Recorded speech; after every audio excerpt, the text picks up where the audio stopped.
চট্টগ্রামে 5টি AK-22 ও বিপুল পরিমাণ গুলি সহ 3 জঙ্গি নেতা আটক। এরা বাঁশখালীর জঙ্গি আস্তানায় অস্ত্র সরবরাহকারী দাবি র্যাবের।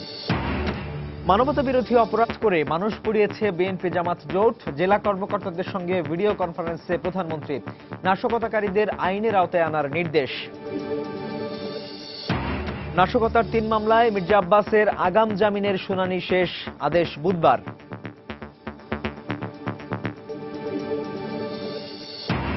নির্বাচনে সবাইকে নিরপেক্ষভাবে কাজ করার আহ্বান। ঢাকা দক্ষিণের প্রার্থীদের সঙ্গে মতবিনিময়ে সিইসি। নজরদারি বাড়াতে চট্টগ্রামে আইন শৃঙ্খলা বাহিনীর সাথে বৈঠক। এবং বাংলা নববর্ষ বরণে দেশ জুড়ে প্রস্তুতি। মঙ্গল শোভাযাত্রার আয়োজনে রঙের বর্ণিল আভায় মাতোয়ারা চারুকলা চত্বর। শপিং মলগুলোতে কেনাকাটায় ব্যস্ত রাজধানীবাসী।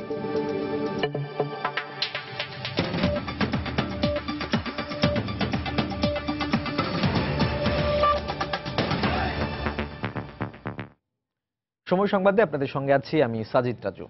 দর্শক, পয়লা বৈশাখ উপলক্ষে রমনা বটমূলের নিরাপত্তা ব্যবস্থা পর্যবেক্ষণ শেষে সাংবাদিকদের ব্রিফ করছেন স্বরাষ্ট্র প্রতিমন্ত্রী আসাদুজ্জামান খান কামাল। আমরা শুরুতে যাচ্ছি সেখানে।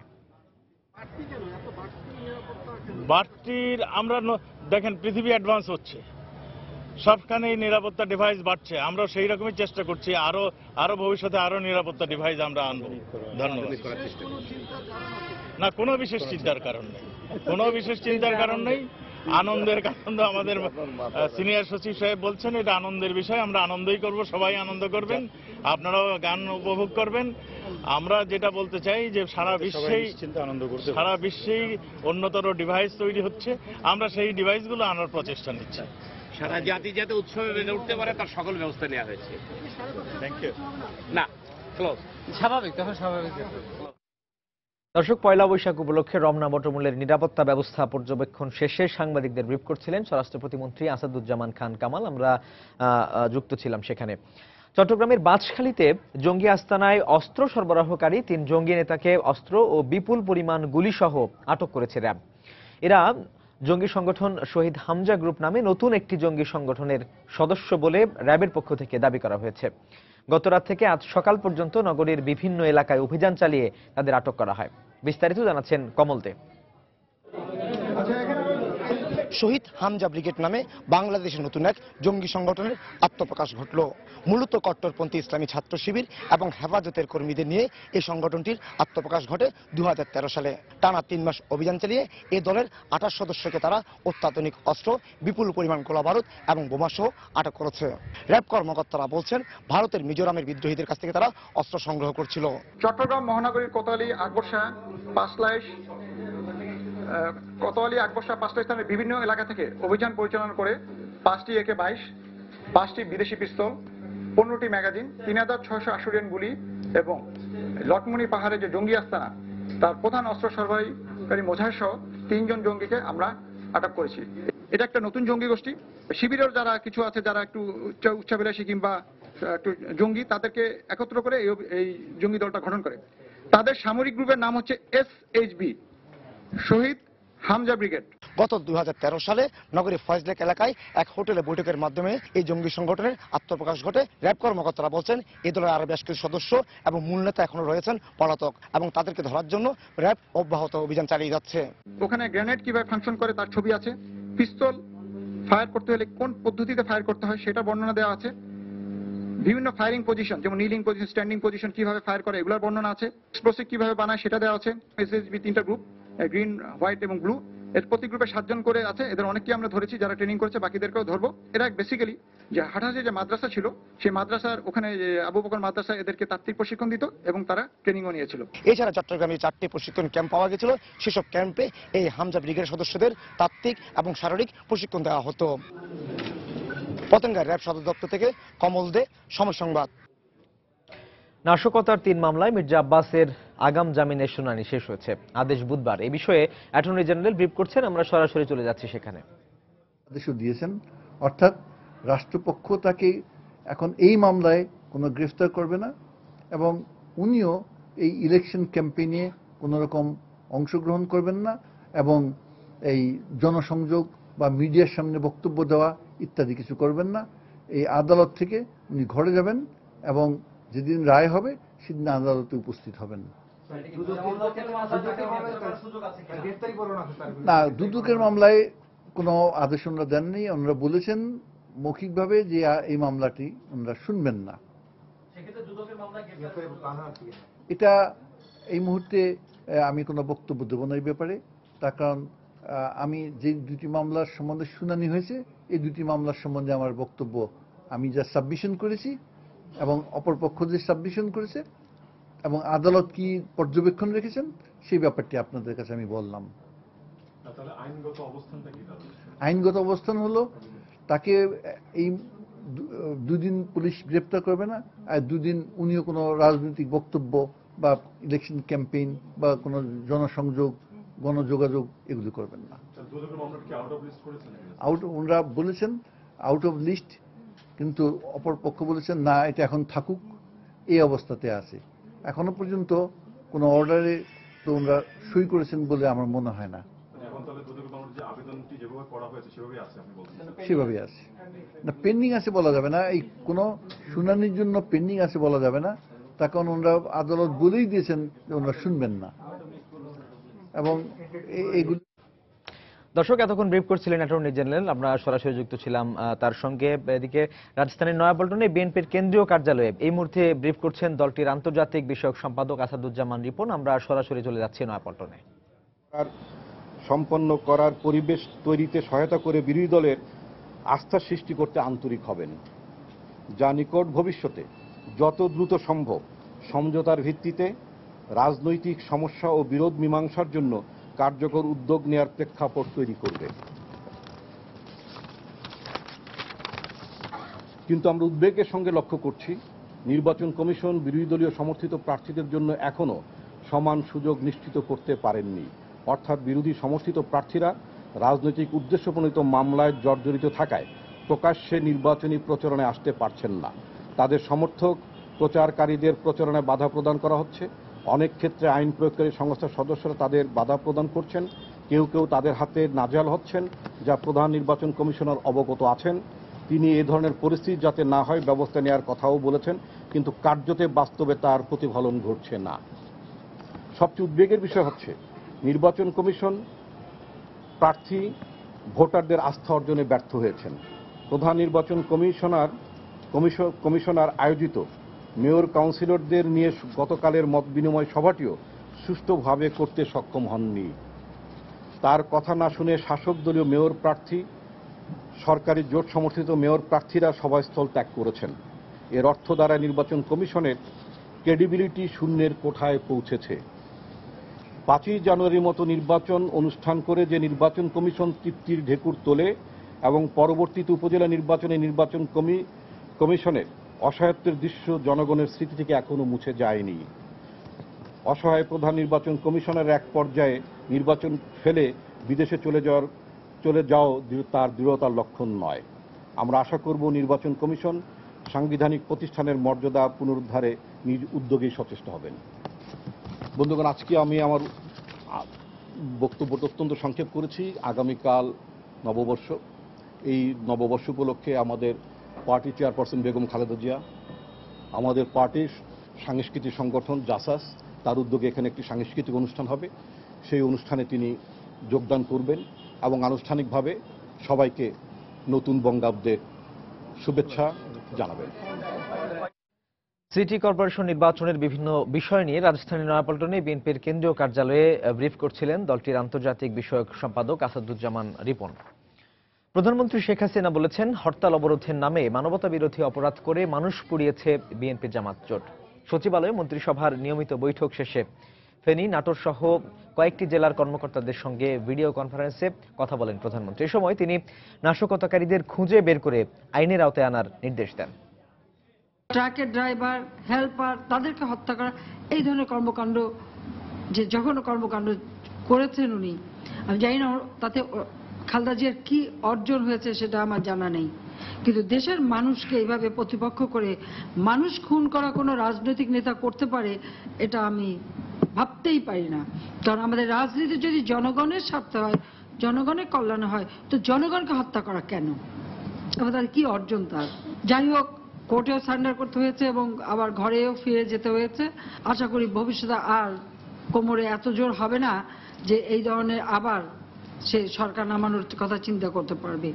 জঙ্গিবাদী সন্ত্রাসী কর্মকাণ্ড যারা করেছে, প্রত্যেক এলাকায় এলাকায় যারা এই অপরাধী, যারা এই সমস্ত ঘটনার সঙ্গে জড়িত, আমি আইন শৃঙ্খলা রক্ষাকারী সংস্থাকে বলবো প্রত্যেক এলাকার থেকে যারা এই ধরনের কর্মকাণ্ডে জড়িত তাদের প্রত্যেকে খুঁজে খুঁজে বের করতে হবে। চট্টগ্রাম অঞ্চলের ক্ষুদ্র নৃগোষ্ঠীভুক্ত কর্মকর্তারা এখন থেকে 29শে চৈত্র এবং 29শে চৈত্র থেকে 2রা বৈশাখ পর্যন্ত ঐচ্ছিক ছুটি নিতে পারবে বলে মন্ত্রিসভায় সিদ্ধান্ত হয়েছে। এছাড়া হস্ত ও কারুশিল্প বিকাশকে ত্বরান্বিত করতে হস্ত ও কারুশিল্প আইন 2015 এর খসড়া আইনের অনুমোদন দেওয়া হয়েছে। সকালে প্রধানমন্ত্রী শেখ হাসিনার সভাপতিত্বে সচিবালয়ে মন্ত্রিসভার নিয়মিত বৈঠক অনুষ্ঠিত হয়। শিল্পমন্ত্রী আমির হোসেন আমু, বাণিজ্যমন্ত্রী তোফায়েল আহমেদ, স্বাস্থ্যমন্ত্রী মোহাম্মদ নাসিম সহ মন্ত্রিসভার বেশিরভাগ সদস্য যোগ দেন। আজকের বৈঠক শেষে বেশ কিছু গুরুত্বপূর্ণ সিদ্ধান্ত নেওয়া হয়েছে। বৈঠক শেষে ব্রিফিং করেন মন্ত্রিপরিষদ সচিব মোশাররফ হোসেন ভূঁইয়া।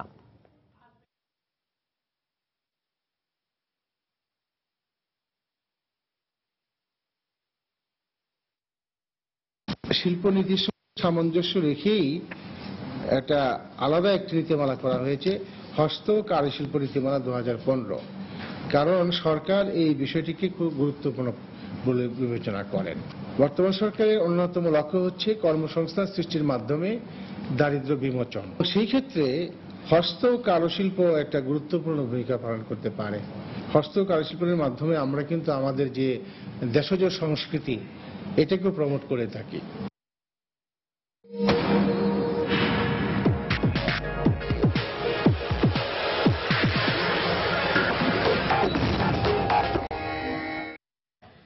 নির্বাচনী প্রচারণায় কালো টাকা ও পেশি শক্তির মতো অপসংস্কৃতি বন্ধে কঠোর হওয়ার পাশাপাশি প্রার্থীদের সহযোগিতা চেয়েছেন প্রধান নির্বাচন কমিশনার কাজী রকিবউদ্দিন আহমদ।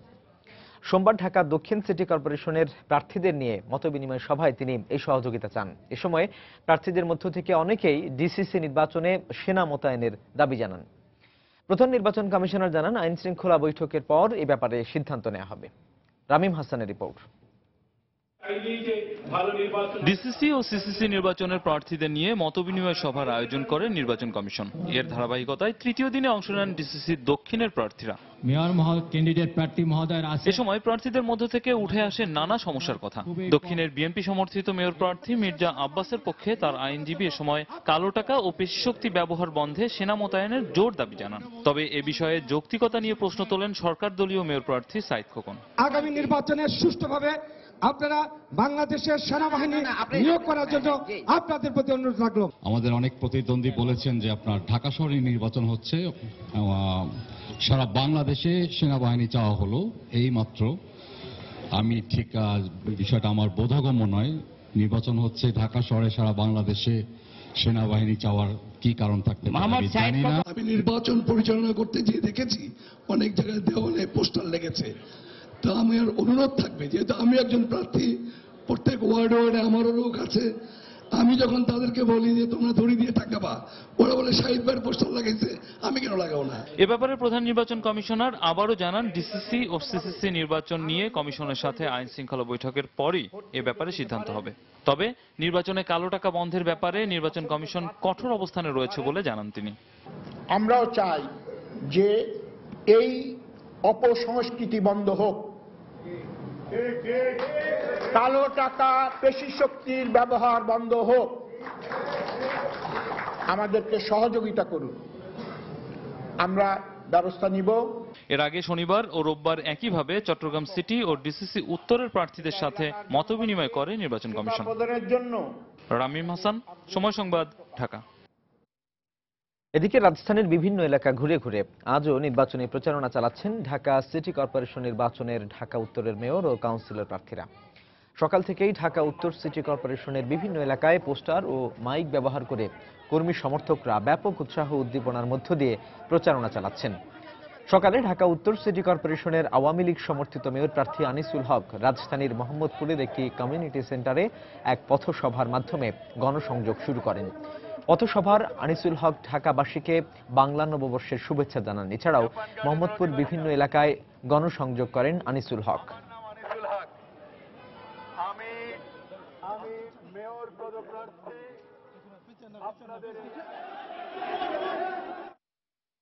নগরবাসীরা তাদের বেস্ট চয়েসের মেয়র নির্বাচিত করতে পারুক, সেদিকে সবাই আমরা যেন সব আইন মেনে চলি। আর নতুন বছরকে সামনে রেখে আমার পাশে যারা তরুণ আছে, আজকে আমার সঙ্গে আছো, আগামীতে তোমরা অনেকে আমাকে অনেক সেই জায়গা ছাড়িয়ে যাবে। নববর্ষে তোমাদের বলি সেই স্বপ্ন দেখো। আমাদের এখনো নেতাকর্মীরা হামলা মামলার ভয়ে আত্মগোপনে আছে অথবা কারাগারে আটক রয়েছে বিনা অপরাধে। আমি এখনো অবিলম্ব করে চাচ্ছি যে চিফ ইলেকশন কমিশনার যেন আমাদের দিকে তাকিয়ে ওনারা যে প্রত্যাশা দিয়েছিল যে একটা free and fair level playing election হবে, সেটা ওনারা যেন কাজে কর্মে দেখায় নিশ্চিত করে। চট্টগ্রামে সিটি নির্বাচনকে কেন্দ্র করে অবৈধ অস্ত্র ও বহিরাগত সন্ত্রাসীদের প্রবেশ ঠেকাতে নজরদারি বাড়ানোর সিদ্ধান্ত নিয়েছে আইনশৃঙ্খলা রক্ষাকারী বাহিনী। দুপুরে আইনশৃঙ্খলা সমন্বয় সভায় এই সিদ্ধান্ত নেওয়া হয়। নগরীর লাভলেন এলাকার চট্টগ্রাম আঞ্চলিক নির্বাচন কার্যালয়ে এই সমন্বয় সভা অনুষ্ঠিত হয়। বৈঠকে পুলিশ, র্যাব, বিজিবি ও গোয়েন্দা সংস্থা ডিজিএফআই এর ঊর্ধ্বতন কর্মকর্তারা উপস্থিত ছিলেন। বৈঠক শেষে সাংবাদিকদের সঙ্গে কথা বলেন রিটার্নিং কর্মকর্তা মোহাম্মদ আব্দুল বাতেন। তিনি বলেন, চট্টগ্রাম সিটি নির্বাচন নির্বিঘ্ন করতে প্রতিটি ভোট কেন্দ্রে 10 জন র্যাব সদস্য ও 22 জন পুলিশ ও আনসার সদস্য মোতায়েন রাখা হবে। এছাড়া নববর্ষ উদযাপনকে কেন্দ্র করে আচরণবিধি লঙ্ঘন না করতে প্রার্থীদের সতর্ক থাকতেও আহ্বান জানান তিনি। ঢাকা দক্ষিণের মেয়র প্রার্থী মির্জা আব্বাসকে গ্রেপ্তার বা হয়রানি না করতে হাইকোর্টের নির্দেশ। জামিনের পরবর্তী শুনানি বুধবার। মির্জা আব্বাসের বিরুদ্ধে গত বছরের 6 মার্চ শাহবাগ থানায় এবং 28 ডিসেম্বর পল্টন থানায় এবং পরের বছরের 4 জানুয়ারি মতিঝিল থানায় বিস্ফোরক ও দুর্নীতির 3টি মামলা দায়ের করে পুলিশ। এরই পরিপ্রেক্ষিতে বেলা 12টার দিকে প্রায় 3.5 মাস আত্মগোপনে থাকা বিএনপির এই নেতা উচ্চ আদালতে আগাম জামিন নিতে যান। দুপুর 2:30টায় বিচারপতি কামরুল ইসলাম সিদ্দিকী ও বিচারপতি গোবিন্দচন্দ্র ঠাকুরের সমন্বয়ে গঠিত হাইকোর্টের দ্বৈত বেঞ্চে এই জামিন আবেদনের শুনানি হয়। এর আগে গতকাল এই 3 নাশকতার মামলায় আদালতে আগাম জামিন চেয়ে আবেদন করেন আব্বাসের আইনজীবীরা।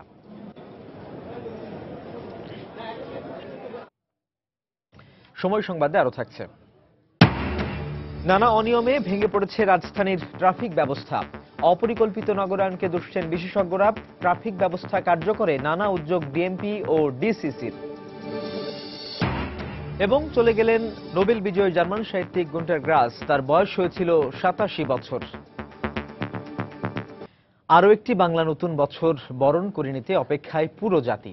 বৈশাখী আমেজে প্রস্তুত রাজধানীর রমনা বটমূল ও ঢাকা বিশ্ববিদ্যালয়ের চারুকলা অনুষদ। একেবারে শেষ পর্যায়ের প্রস্তুতিতে সর্বত্র সাজ সাজ রব। শেষ তুলির আঁচড়ে রাঙিয়ে তোলা হচ্ছে মঙ্গল শোভাযাত্রার মোটিভগুলো। এহসান জুয়েলের রিপোর্ট। উগ্র সাম্প্রদায়িকতার দাপট চারদিকে, তবে নতুন বছরে সে মৌলবাদী শক্তিকে গলা টিপে ধরতে প্রস্তুত এদেশের মানুষ। এসবের পাশাপাশি মঙ্গল শোভাযাত্রায় এবারও ঠাঁই পাবে পায়রা, কাকাতুয়া, মাছ, ঘোড়া, হাতি ও বাঘ। থাকবে সমৃদ্ধি ও শান্তির পথে বাংলাদেশের যে অগ্রগতি তার গল্প। লোকজ বাংলার সংস্কৃতি ফুটিয়ে তোলা চারুকলার মঙ্গল শোভাযাত্রাটি ঘিরেই থাকে নববর্ষ উদযাপনের সমারোহ। সে যাত্রায় এবারও চলছে বর্ণাঢ্য প্রস্তুতি। সব মিলে শেষ সময়ের প্রস্তুতি আর রঙের বর্ণিল আভায় যেন মাতোয়ারা চারুকলা চত্বর। কাজ মোটামুটি প্রায় শেষের দিকে। আজকে আমরা সবকিছু কমপ্লিট করে ফেলবো, আর কালকে আশা করি আমাদের মঙ্গল শোভাযাত্রাটা সাকসেসফুল হবে। সবকিছুই শেষের দিকে, টুকটাক বাকি আছে, তো এটা হয়ে যাবে আশা করি। মঙ্গল শোভাযাত্রা চারুকলার সামনে থেকে রূপসী বাংলা হয়ে ঘুরে আবার টিএসসিতে যাবে এবং টিএসসিতে থেকে চারুকলা এসে শেষ হবে। বর্তমান সময়ের সহিংসতার বিরুদ্ধে প্রতিবাদ থাকবে এবারের শোভাযাত্রায়। থাকবে অন্ধকার কেটে সম্ভাবনা ও সমৃদ্ধির বার্তা। এই মোটিভটার মধ্যে দুটো অংশ, একটা হাতে ধরা একটা ফিগার। হাতটা জনগণের প্রতীক এবং যে ফিগারটাকে ধরে আছে, সে টুটি চিপে ধরে আছে, সেটা অপশক্তির প্রতীক। তো সেটা এবারের এই পুরো আয়োজনের অন্যতম একটা আকর্ষণ। মঙ্গল শোভাযাত্রাকে বর্ণিল করতে তৈরি করা হয়েছে নানা রঙের মুখ ও মুখোশ। মানিক বন্দ্যোপাধ্যায়ের কবিতা অনেক আলো জ্বালতে হবে মনের অন্ধকারে প্রতিপাদ্য করা হয়েছে এবারের শোভাযাত্রায়। যে আলোয় আবহমান বাঙালির জীবন খুঁজে পাবে নতুন দিশা, বয়ে আনবে নতুন বার্তা, আর শান্তিকামী বাঙালির হৃদয় জমিনে সব ধরনের সহিংসতার বিরুদ্ধে বুনে দেবে নতুন স্বপ্ন। এদিকে নববর্ষ আবাহন আর নতুন সূর্যকে সুরের মূর্ছনায় স্বাগত জানাতে প্রস্তুত রমনার বটমূলও। ছায়ানটের প্রভাতী অনুষ্ঠানমালার মঞ্চ নির্মাণ সহ সব প্রস্তুতি সম্পন্ন। উৎসবের নিরাপত্তা নিশ্ছিদ্র করতে নেওয়া হয়েছে সর্বাত্মক উদ্যোগ। সুর আর রঙের ছোঁয়ায় সব অশুভ কেটে এক নতুনের কেতন উড়ানোর প্রতীক্ষায় এখন। ইহসান জুয়েল, সময় সংবাদ, ঢাকা। বাংলা 1421 সালের শেষ দিন আজ। চৈত্র সংক্রান্তিকে বিদায় জানিয়ে নববর্ষ বরণে ঢাকা বিশ্ববিদ্যালয়ের চারুকলায় চলছে মঙ্গল শোভাযাত্রার বর্ণিল প্রস্তুতি। দর্শক, এই মুহূর্তে চারুকলা চত্বরে আছেন আমাদের সহকর্মী শেখ জায়েদ। আমরা সরাসরি চলে যাচ্ছি তার কাছে। নববর্ষ 1422 এর প্রথম দিন 1421 বাংলা বর্ষকে বিদায় জানানোর জন্য যে প্রস্তুতিটি, যে এখন যে ক্ষণটি চলছে, যে সূর্যটি এখন ডুবে যাচ্ছে, ঠিক সেই মুহূর্তে কিন্তু 1422 সালকে বরণ করার জন্য এখানে সব ধরনের প্রস্তুতি চলছে ঢাকা বিশ্ববিদ্যালয়ের চারুকলায়।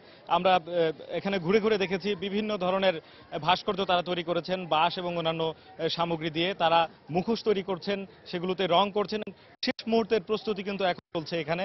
আমরা এখানকার আয়োজকদের সাথে বলেছেন সকাল 8টায় যখন মঙ্গল শোভাযাত্রা শুরু হবে ঠিক তার আগ পর্যন্ত তাদের এই রং তুলির কাজটি কিন্তু তাদের কাজ চলবে। আমরা এখানে দেখতে পেয়েছি ঘোড়া তৈরি করা হয়েছে, হাতি তৈরি করা হয়েছে, এখানে কাকাতুয়া আছে, তারপরে বিভিন্ন ধরনের ভাস্কর্য তারা তৈরি করেছে, মাছ আছে, পায়রা আছে। এগুলোকে তারা আচ্ছাদন দিয়ে তার উপরে আবার রং করে সুন্দরভাবে সেটি কারুকার্যময় করে তোলার চেষ্টা করছেন। তারা এখানে পটচিত্র করেছেন, দেয়ালে অনেক ছবি এঁকেছেন এবং অনেক বিভিন্ন ধরনের মুখোশ আমি তাদের কাছে জানতে চেয়েছিলাম যে আসলে কালকের মঙ্গল শোভাযাত্রার অগ্রভাগে আসলে কি থাকবে, কি থিম নিয়ে তারা আসলে কোন ভাস্কর্যটিকে সামনে রাখবেন। তারা বললেন সেটি আরো পরে তারা জানাবেন এবং সেই বিষয়ে আরেকটু পরে তারা বিস্তারিত খুলে বলতে পারবেন যে আসলে এবার তারা কি চাচ্ছেন। তবে তারা যেই কথাটি বলছেন, তাদের এই ভাস্কর্যগুলোর মাধ্যমে তারা চাচ্ছেন যে আগামী বছরটি হোক বাঙালির জন্য একটি শান্তিময়, শান্তিপূর্ণ বাংলাদেশ, কোনো ধরনের বিশৃঙ্খলা যেন বাঙালির জীবনে না আসে, এমনটি প্রত্যাশা এখানকার যারা কাজ করতেন বাংলা নববর্ষকে বরণ করার জন্য সকলেই। রাজু, নির্বাচন কমিশন সুষ্ঠুভাবে দায়িত্ব পালন করলে সিটি কর্পোরেশন নির্বাচনে জাতীয় পার্টির সমর্থিত প্রার্থী জয়লাভ করবে বলে আশা প্রকাশ করেছেন জাতীয় পার্টির চেয়ারম্যান হোসেন মোহাম্মদ এরশাদ। তিনি বলেন, রাজনীতির মাঠে না থাকায় অন্যান্য রাজনৈতিক দলের মেয়র প্রার্থীদের কেউ ঠিকমতো চেনেন না। সোমবার দুপুরে রাজধানীর বনানীতে দলীয় কার্যালয়ে ইউকেএইডের সহযোগিতায় পোলিং এজেন্ট প্রশিক্ষণ কর্মসূচির উদ্বোধনী অনুষ্ঠানে তিনি এসব কথা বলেন। ইলেকশন কমিশন একটা অনুরোধ, যদি নির্বাচনটা নিরপেক্ষ হয়। বারবার শুনি, কিন্তু শেষ পর্যন্ত দেখি সবাই বলে নির্বাচন সুষ্ঠু হয় নাই, কেউ বলে সূক্ষ্ম কারচুপি হয়েছে, কেউ কারচুপি হয়েছে। We just hope and expect the election will be fair for everybody. যদি হয় তার হয়তো একটা ভালো রেজাল্ট হতে পারে। তবে এতদিন পরে আমলাতন্ত্রের অবসান হচ্ছে, নির্বাচনের মাধ্যমে মেয়র নির্বাচিত হবে, এটাই আমাদের কাছে সুখবর। বেগম খালেদা জিয়া সিটি কর্পোরেশন নির্বাচনে ভোট চাওয়ার জন্য মাঠে নামলে মুক্তিযুদ্ধের সপক্ষের শক্তি দিয়ে তাকে প্রতিহত করবে বলে হুঁশিয়ারি উচ্চারণ করেছেন বাংলাদেশ আওয়ামী লীগের প্রচার ও প্রকাশনা সম্পাদক ডক্টর হাসান মাহমুদ। সকালে জাতীয় প্রেস ক্লাবের সামনে মুক্তিযুদ্ধ প্রজন্ম লীগ আয়োজিত জামাত শিবিরের ডাকা হরতালের প্রতিবাদে এক মানববন্ধনে তিনি একথা বলেন। এই হরতাল কার বিরুদ্ধে? এই হরতাল আদালতের রায়ের বিরুদ্ধে, আইনের বিরুদ্ধে, আইনের শাসনের বিরুদ্ধে।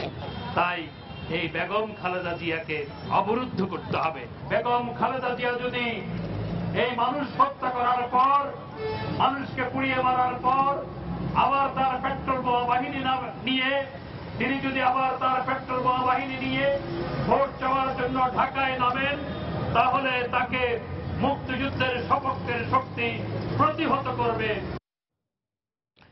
এবার পেট্রোল বোমা হামলার শিকার হলেন রংপুরের এক ট্রাক চালক। বর্তমানে ঢাকা মেডিকেল কলেজ হাসপাতালের বার্ন ইউনিটে চিকিৎসাধীন রয়েছেন তিনি। সোমবার রাত 3টার দিকে রংপুর থেকে চট্টগ্রাম যাওয়ার পথে কুমিল্লার গৌরীপুরে থামানো ট্রাকে বোমা ছুড়ে মারা হয়। এতে ট্রাকে বিশ্রামরত ট্রাক চালক রিয়াজ গুরুতর আহত হন, বেঁচে যান হেলপার মুন্না। এদিকে রিয়াজের শরীরের উপরের অংশ দগ্ধ হওয়ায় ভোর 5টার দিকে তাকে নিয়ে আসা হয় ঢাকা মেডিকেলের বার্ন ইউনিটে। চিকিৎসকরা জানিয়েছেন তার শরীরের 14% পুড়ে গেছে।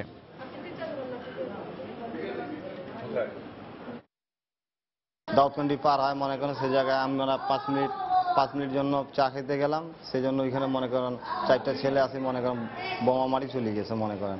তারপরে আসি মনে দেখতেছি ড্রাইভারকে মনে অসুস্থ দেখতেছি। তবে সবচেয়ে যেটা ভালো আমার কাছে মনে হয়, যদিও বার্ন রোগী এখনই আগাম কিছু বলা যাবে না, যে ওর ইনহেলেশন বার্নটা কম, মুখে মানে ওর শরীরেই বার্ন যতটুকু হয়েছে। আশা করছি যে আমরা চেষ্টা করলে হয়তো রোগীটা আস্তে আস্তে সুস্থ হয়ে উঠবে।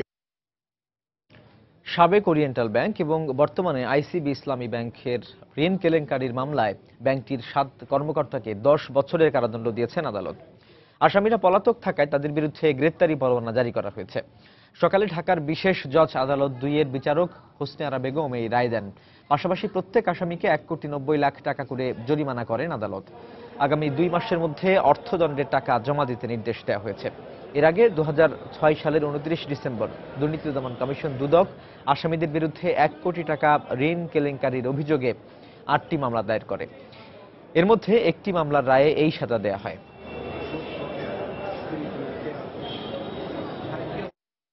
মেসেজ তানভীর এজেন্সি নামে মোহাম্মদ কামরুল আহসান নামে একটা ব্যক্তি একটা ঋণের একটা হিসাব খোলে ওরিয়েন্টাল ব্যাংক বাবুবাজার শাখা।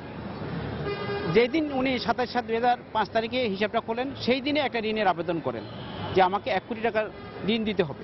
ওনাদের পরস্পর যোগ সাজসে এই ওরিয়েন্টাল ব্যাংকের 1 কোটি টাকা ঋণ, সেই ঋণটা সুদ আসল সহ বর্তমানে 1,90,00,000 টাকা দাঁড়িয়েছে। আজকে বিজ্ঞ আদালত এই মামলার 7 জন আসামিকে প্রত্যেককে 10 বছর সশ্রম কারাদণ্ড এবং 1,90,00,000 টাকা অর্থদণ্ড দণ্ডিত করেন। নতুন বছরকে বরণ করতে রাজধানীবাসী এখন ব্যস্ত শেষ সময়ের কেনাকাটায়। সকাল থেকে হরতাল উপেক্ষা করে রাজধানীর বিভিন্ন শপিং মলে ভিড় করেছেন নানা বয়সী মানুষ। শেষ মুহূর্তের পোশাকের পাশাপাশি আজ ভিড় দেখা গেছে চুড়ি, টিপ এবং গয়নার দোকানে। কেনাকাটার এই আসরে বাদ পড়েনি শিশুরাও। এছাড়া মেয়েদের শাড়ি, সালোয়ার কামিজ কেনার পাশাপাশি ছেলেদের পাঞ্জাবি কেনাকাটায়ও বেশ ভিড় ছিল। স্বাদ ও সাধ্যের মধ্যে ঘুরে ঘুরে নিজের পছন্দের জিনিস কিনতে দেখা গেছে অনেককেই।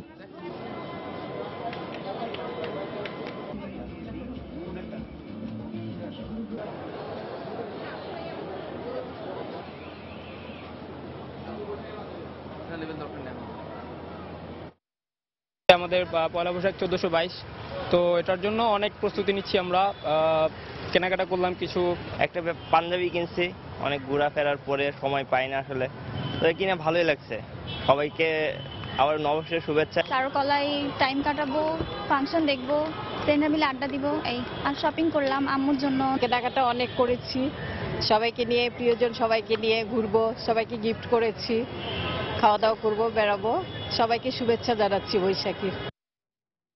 দর্শক, কেনাকাটার আরো খবর জানতে আমরা চলে যাচ্ছি বেরি রোডে। সেখানে আছেন আমাদের সহকর্মী ফাহমিদা শম্পা। আমরা সরাসরি চলে যাচ্ছি তার কাছে। শম্পা,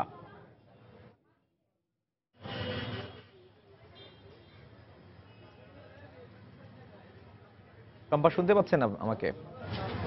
বাঙালির প্রাণের উৎসব পহেলা বৈশাখ, নববর্ষ শুরু হতে আর হয়তো আগামীকাল ভোরের আলো ফোটার সাথে সাথে শুরু হয়ে যাবে নতুন বর্ষকে বরণ করার উৎসব। আর সেই উৎসবের আমেজ কিন্তু ছড়িয়ে আছে বিগত কয়েক সপ্তাহ ধরে, এবং আজকে এই নববর্ষের আগের দিনে, পহেলা বৈশাখের আগের দিনে কিন্তু রাজধানী জুড়েও চলছে তারই প্রস্তুতি। আমি এখন রয়েছি রাজধানীর বেইলি রোডে, যেখানে আসলে রাজধানীবাসী তাদের শেষ মুহূর্তের বৈশাখীর প্রস্তুতিমূলক যে কেনাকাটাটা আছে সেটি সারছেন।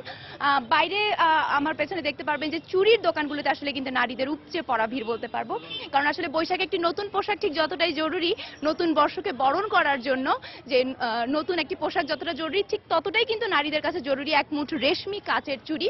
আর তাই কিন্তু দেখতে পাচ্ছি যে বেলি রোডের যে ফুটপাতের দোকানগুলোতে আছে সেখানে আসলে সবাই কিন্তু, সব তরুণীরা, সব বয়সের নারীরা কিন্তু তাদের রেশমি চুড়ি না হলে আসলে বৈশাখটা অসম্পূর্ণ থেকে যাবে এমনই মনে হচ্ছে। চলুন এবার একটু আমরা ভেতরে কেনাকাটার অবস্থাটা দেখে আসি।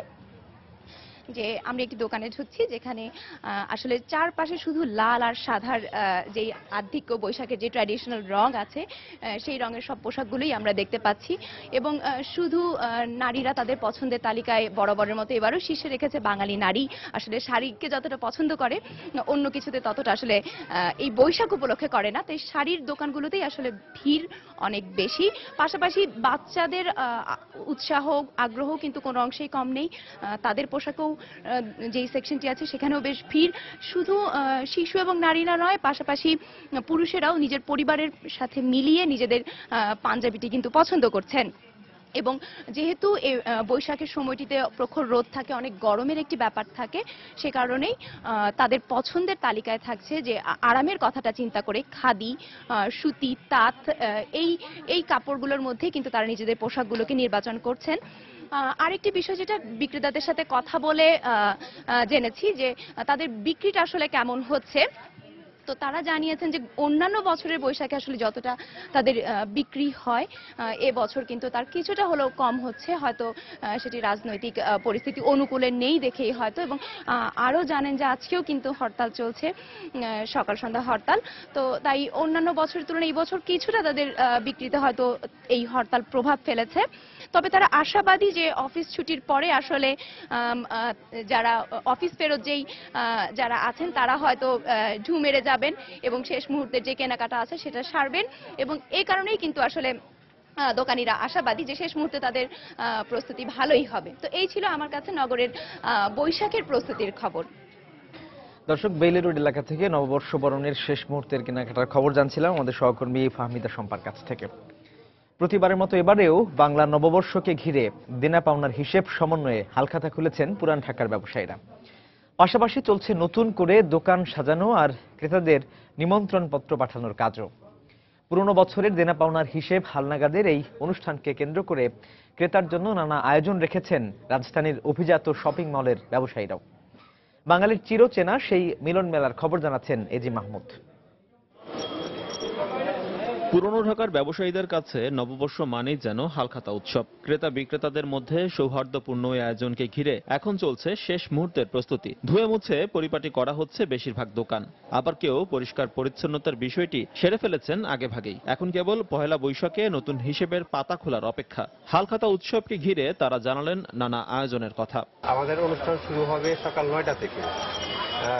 কাস্টমার আসবে, আসার পরে তাদেরকে মিষ্টি দিয়ে আপ্যায়ন হবে, কোল্ড ড্রিঙ্কস এটাই দিয়ে ব্যবসায়িক হিসাব যেটা দেখার বা লেনদেন হবে, এটা চলবে রাত্র 8টা অবধি চলবে।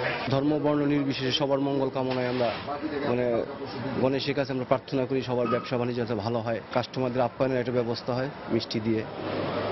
আবহমান বাংলার এই ঐতিহ্যের ছোঁয়া লেগেছে রাজধানীর অভিজাত শপিং মলগুলোতেও। নিয়মিত ক্রেতাদের জন্য তারাও রেখেছেন হালখাতা উৎসবের আমন্ত্রণপত্র ও আপ্যায়নের নানা আয়োজন। আমরা এবার 800 জনকে আমন্ত্রণ জানিয়েছি।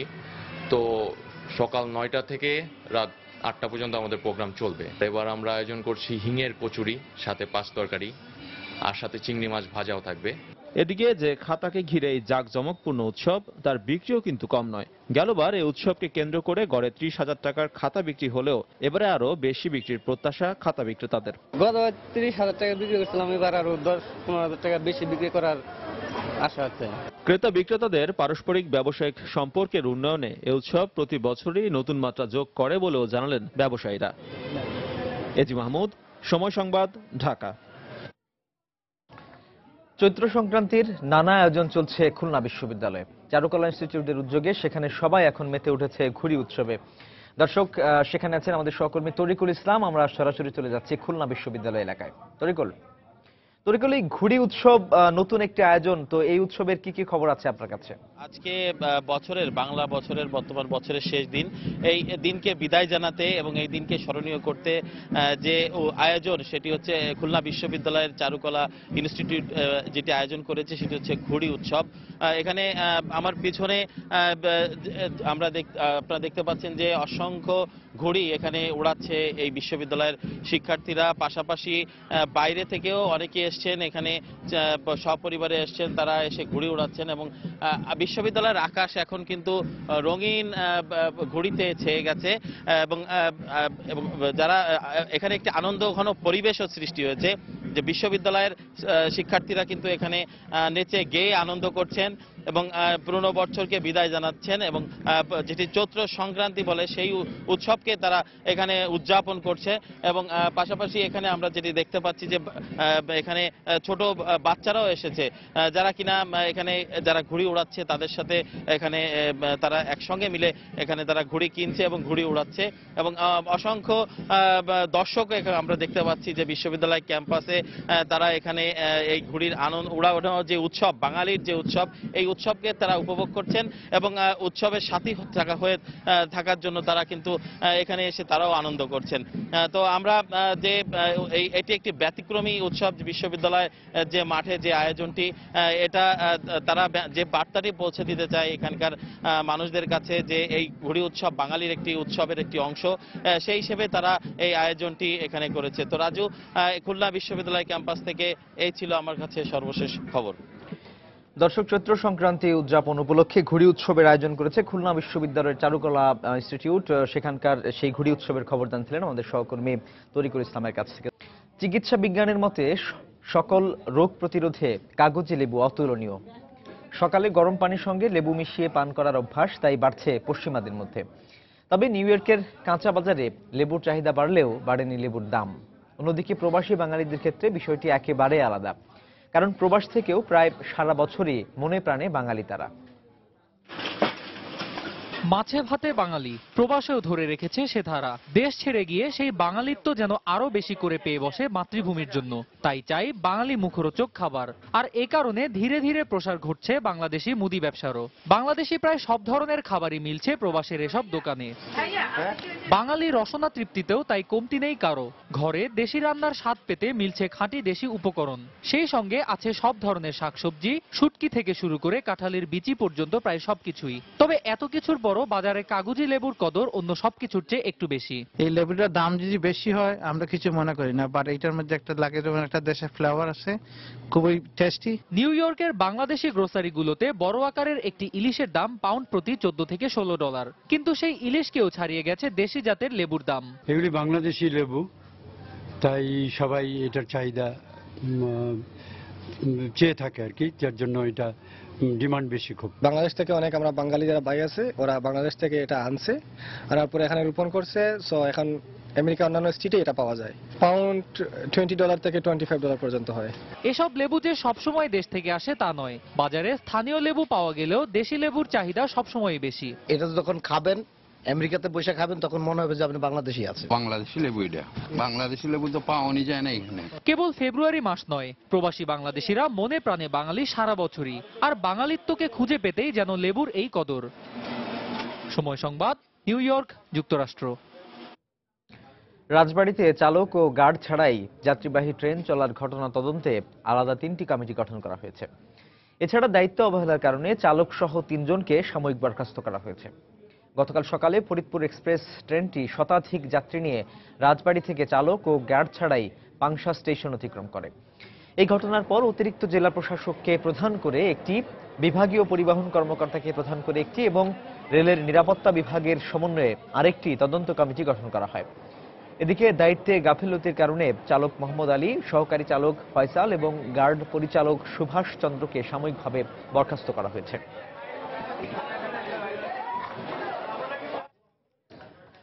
উন্নত স্যানিটেশন ব্যবস্থা ও খাদ্যাভ্যাসের পরিবর্তনের মাধ্যমে খর্বাকৃতির মানুষ মুক্ত দেশ গড়া সম্ভব বলে মত দিয়েছেন বিশেষজ্ঞরা। সকালে রাজধানীর মৌচাকে দৈনিক ভোরের কাগজ কার্যালয়ে খর্বাকৃতি মানুষ মুক্ত গ্রাম প্রতিষ্ঠা বিষয়ক এক কর্মশালায় বক্তারা এই মত দেন। এ সময় বক্তারা আরও বলেন, শুধু পুষ্টিকর খাদ্য গ্রহণই নয়, পরিষ্কার পরিচ্ছন্ন ও অভ্যাসগত বিভিন্ন বিষয় শিশুর খর্বাকৃতি রোধ করতে বিশেষ ভূমিকা পালন করে। ম্যাক্স ফাউন্ডেশনের উদ্যোগে আয়োজিত কর্মশালায় মূল প্রবন্ধ উপস্থাপন করেন ফাউন্ডেশনের কনসালটেন্ট মার্ক হিলারি। সঞ্চালনায় ছিলেন ভোরের কাগজের সম্পাদক শ্যামল দত্ত।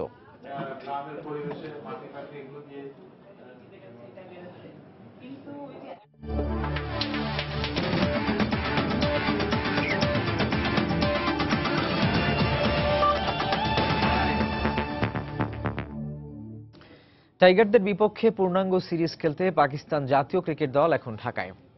আজ দুপুরে অধিনায়ক আজহার আলীর নেতৃত্বে পাকিস্তান দল শাহজালাল আন্তর্জাতিক বিমানবন্দরে নামেন। টাইগারদের বিপক্ষে সিরিজে 2টি টেস্ট, 3টি ওয়ানডে এবং একটি টি-20 খেলবে টিম পাকিস্তান। বিমানবন্দরে পাকিস্তান দলকে সর্বোচ্চ নিরাপত্তা দেওয়া হয়। এই সময় পাকিস্তানের ক্রিকেটারদের কাছে গণমাধ্যম কর্মীদেরও ঘেঁষতে দেওয়া হয়নি। বিমানবন্দরে আগে থেকেই রাখা বাসে করে দলকে পৌঁছে দেওয়া হয় হোটেলে। সবশেষ 2011 সালে বাংলাদেশ সফরে এসেছিল পাকিস্তান ক্রিকেট দল। সেই সফরে সব ম্যাচ জিতলেও এবার বাংলাদেশকে বেশ সমীহ করছে দলটি। মিসবাহ আফ্রিদির অবসরের পর ওয়ানডে দলের নেতৃত্ব এখন আজহার আলীর কাঁধে। এছাড়া পাকিস্তান দলে বেশ কিছু তরুণ ক্রিকেটার আছেন। এদিকে শেষ মুহূর্তে ইনজুরির কারণে দলের সঙ্গে নেই বিশ্বকাপে দুর্দান্ত খেলা পেসার সোহাইল খান। আগামী শুক্রবার 3 ম্যাচ সিরিজের প্রথম ওয়ানডে দিয়ে মাঠে গড়াবে এই সিরিজ। জি ভাই,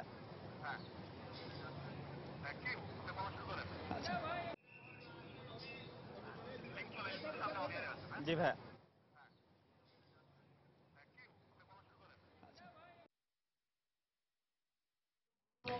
আর এদিকে পাকিস্তানের বিপক্ষে সিরিজকে সামনে রেখে প্রথম দিনের অনুশীলন ক্যাম্প শুরু করেছে বাংলাদেশ জাতীয় ক্রিকেট দল।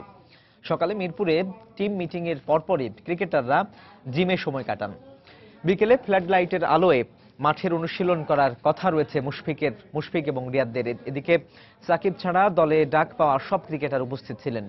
বিশ্বকাপের পর এবার ঘরের মাঠে এবারও আন্তর্জাতিক ক্রিকেটে ফিরতে যাচ্ছে টাইগাররা। মাঝে অবশ্য ঘরোয়া ক্রিকেটে ওয়ানডে ফরম্যাটের বিসিএল টুর্নামেন্ট খেলেছিল মাশরাফিরা। এবার পাকিস্তানের বিপক্ষে নিজেদের প্রমাণ করার মিশন, যাতে সবার দৃষ্টি ছিল দলে প্রথমবার ডাক পাওয়া ওপেনার রনি তালুকদারের উপর। রনির সঙ্গে আবুল হাসান রাজুও অনুশীলনে বেশ মনোযোগী ছিলেন। এছাড়া মাশরাফিরা রিপোর্টিং করার পর শুধুমাত্র জিমে সকালের সময়টা কাটান। এদিকে আইপিএল খেলে দেশে ফিরলেও দিনের প্রথম সেশনের অনুশীলনে ছিলেন না সাকিব। কোচ হাতুরি সিংহের অধীনে বদলে যাওয়া বাংলাদেশ বিশ্বকাপে দুর্দান্ত পারফর্ম করেছিল, তাই ঘরের মাঠে মাশরাফিদের উপর সমর্থকদের প্রত্যাশাও বেশি। আজ সন্ধ্যায় ফ্লাড লাইটের আলোয় দ্বিতীয় সেশনের অনুশীলন করবে টাইগাররা।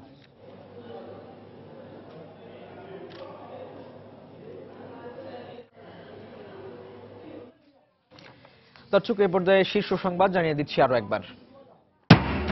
চট্টগ্রামে 5টি AK-22 ও বিপুল পরিমাণ গুলিসহ 3 জঙ্গি নেতা আটক।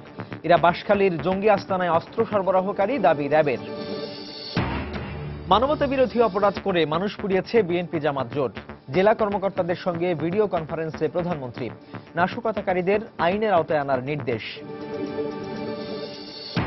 ঢাকা দক্ষিণের মেয়র প্রার্থী মির্জা আব্বাসকে গ্রেপ্তার বা হয়রানি না করতে হাইকোর্টের নির্দেশ। জামিনের পরবর্তী শুনানি বুধবার। নির্বাচনে সবাইকে নিরপেক্ষভাবে কাজ করার আহ্বান। ঢাকা দক্ষিণের প্রার্থীদের সঙ্গে মতবিনিময়ে সিইসি। নজরদারি বাড়াতে চট্টগ্রামে আইন শৃঙ্খলা বাহিনীর সাথে বৈঠক। এবং বাংলা নববর্ষ বরণে দেশ জুড়ে প্রস্তুতি। মঙ্গল শোভাযাত্রার আয়োজনে রঙের বর্ণিল আভায় মাতোয়ারা চারুকলা চত্বর, শপিং মলগুলোতে কেনাকাটায় ব্যস্ত রাজধানীবাসী। দর্শক, এ ছিল এখনকার মতো। যে কোনো খবর পেতে ভিজিট করুন সময়নিউজ.tv। যে কোনো বাংলা লিঙ্ক, রবি ও সিরিজের নম্বর থেকে সময় সংবাদের খবর, অনুষ্ঠান সম্পর্কে জানতে এবং যে কোনো তথ্য সময় সংবাদকে জানাতে ডায়াল করুন 16242 নাম্বারে। এছাড়া এইমাত্র পাওয়া খবর আপনার মোবাইলে পেতে SMS করুন *PN লিখে পাঠিয়ে দিন 16242 নাম্বারে। আর সঙ্গে থাকুন সময়।